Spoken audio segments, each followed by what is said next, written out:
कहानी एक ऐसी बेटी की विदाई की है जिसके मायके से जाने का मकसद कुछ और ही था। क्या है माँ, कितनी सिंपल शादी की है मेरी। मैंने क्या क्या नहीं सोचा था। अरे बेटा, कैसे तेरी शादी धूमधाम से करती।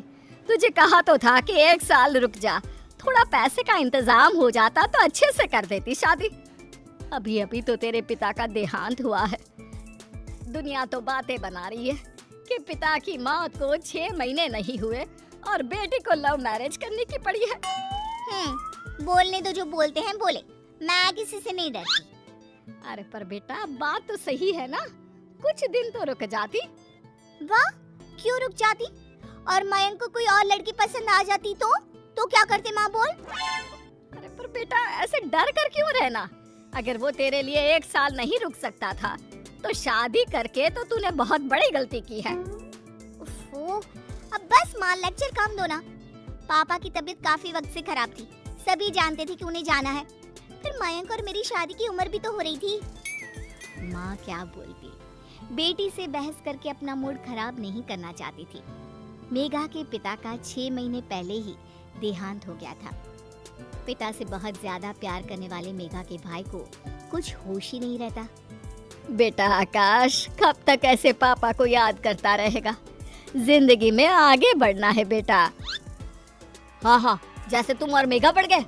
आप लोगों को तो जरा भी शर्म नहीं आई। पापा को गए अभी 1 साल भी नहीं हुआ, आप लोगों ने घर पर मंडप सजा दिया। माँ को पता था कि आकाश इस बात को 10 बार बोलता है। वो उसे समझाती भी तो क्या। बेटा, मेघा को लड़का पसंद था, फिर पापा भी तो मेघा की शादी को लेकर चिंता किया करते थे ना। और देख, मयंक है भी कितना अच्छा लड़का। दहेज में 1 पैसा नहीं लिया और शादी भी कितनी सिंपल थी। बेटा आकाश माँ के इस बर्ताव से दुखी हो जाता है। वो वहाँ से चला जाता है। वहीं मेघा ससुराल जाती है, जहाँ मयंक कहता है, देख मेघा, साफ बात है, मेरे घर में माँ तो है नहीं, पापा भी साथ नहीं रहते। मैं भी बिजनेस और काम के चक्कर में तुम्हें ज्यादा समय नहीं दे पाऊंगा, तो देख ले तू क्या करना है। मेघा जो घूमने फिरने की शौकीन थी, वो अब 4 दीवारी में बंद कर रह जाती है। वो सोचती है कि क्या करे, कैसे शादी के पहले जैसी जिंदगी एंजॉय करे। मयंक, मैं माँ के घर जा रही हूँ, तुम 2 दिन बाद मुझे लेने आ जाना। अरे मेरे पास इतने पैसे नहीं है कि मैं दिन में 4 बार तुझे लेने और छोड़ने आऊँ, समझी।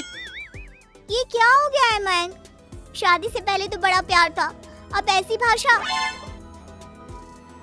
मेघा माँ के घर जाती है, जिस मेघा को पिता के घर पर खूब अच्छा खाने पहनने मनचाहा घूमने मिलता था, वो मेघा पति के राज में बंद कर रह जाती है।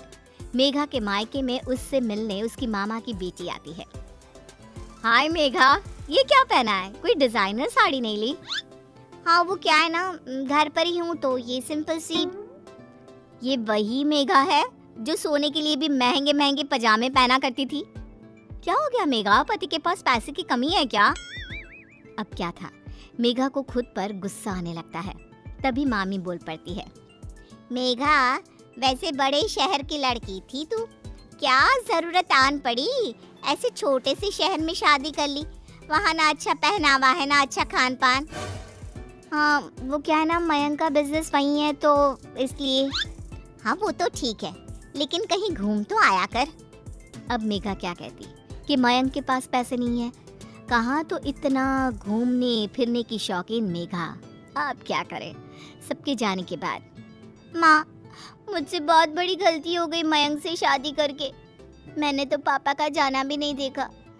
मयंक जो पैसा दिखाया करता था वो पैसा उसके पास है ही नहीं, ऊपर से छोटा शहर, शुरू होते ही खत्म हो जाता है।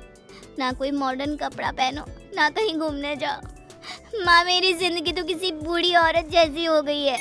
देख बहन, अब यहाँ तो कुछ है नहीं। पापा के जाने के बाद तुरंत तेरी शादी के कारण सब लोग हमसे नाराज हैं। अरे तो मैं कौन सा कोई बहुत खुश हूँ, मैं भी तो जैसे तैसे लाइफ काट रही हूँ। अरे तो की क्यों शादी, कोई तेरी उम्र भी इतनी नहीं हो रही थी, तब तो लव मैरिज के चक्कर में तूने शादी कर ली। और अब रो रही है कि शहर छोटा है, मयंक के पास वो पैसा नहीं है जो वो दिखाया करता था। क्यों? अब वो तेरा पति है, वो जिस हाल में रखे रह, समझी। जो बात माँ को समझानी चाहिए थी वो भाई समझा रहा था, लेकिन लालची मेघा को अब मायके में रहना ज्यादा अच्छा लगने लगा, कारण आराम और महंगी शौक। बेटा, बहन का फोन आया था। वो बोल रहा था कि खाना नहीं खा पा रहा है ढंग से, तो मेघा को भेज दे। भगा रही हो? साफ साफ बोल दो कि ससुराल चली जाओ। क्यों नहीं रखा जा रहा है क्या बेटी को? अरे कैसी बात कर रही है मेघा, तू तो मेरी औलाद है, क्यों नहीं रखूंगी तुझे भला? तेरा ही तो घर है ये। लेकिन वाह, जब मेरा घर है तो रहने देना। वैसे भी कौन सी पापा की नाक रही है कि बेटी शादी के बाद मायके में आ पड़े तो कट जाएगी। तभी भाई आता है। देख मेघा, बहुत हो गया तेरा। जिंदगी कोई खेल नहीं है जो तू जैसी मर्जी वैसे करे। किसी के घर की बहू बनकर गई है तो वहाँ की भी निभानी है ना। बकवास मत करो, घर पापा का है और मेरा भी हक है। मैं कल ही वकील बुलाकर बात करती हूँ। माँ के तो पैरों तले जमीन ही हिल जाती है कि ये क्या बोल रही है। वो बेहोश होने ही वाली होती है कि बेटा उन्हें थाम लेता है। माँ क्या हो गया? प्लीज परेशान ना हो माँ। अरे बेटा, समझ में नहीं आ रहा इस लड़की की परवरिश में मैंने कौन सी कमी छोड़ी। ये जैसा कहती गई मैं करती रही। तो मैंने कौन सी गैर कानूनी बात कर दी है? जो है वही तो कहा। क्यों? अरे बेटा, ये तेरे पापा की आखिरी निशानी है। इस घर को उन्होंने बहुत ही जतन से बनवाया था। मैं इस घर के टुकड़े नहीं होने देना चाहती हूँ। नहीं होगा माँ। ठीक है, तू वकील को लेकर आना चाहती है ना? ठीक है, लेकर आ। लेकिन एक बात ध्यान रखना, पापा पर लाखों का कर्जा था जो मैं चुका रहा हूँ। उसका आधा कर्जा तू चुकाएगी। तभी वहाँ मयंक आ जाता है। मेघा, मैं दूसरी शादी कर रहा हूँ। आए दिन तुम मायके में पड़ी रहती हो। मेरे घर को तुम्हारी जरूरत है, लेकिन नहीं, तुम्हें तो अपने घर और परिवार से ज्यादा जरूरी बड़ा शहर पसंद है। वैसे तुमको ना ये बात शादी से पहले सोचनी चाहिए थी, लेकिन कोई ना। मेघा को समझ में नहीं आता कि ये क्या हो गया। कहाँ तो उसने एक ऐश की जिंदगी सोची थी, लेकिन हाय रे, ये क्या हो गया। नहीं नहीं, प्लीज आप लोग ऐसी बात ना करो। मैं कहाँ से पापा का कर्जा भरूंगी? मयंक, तुम तो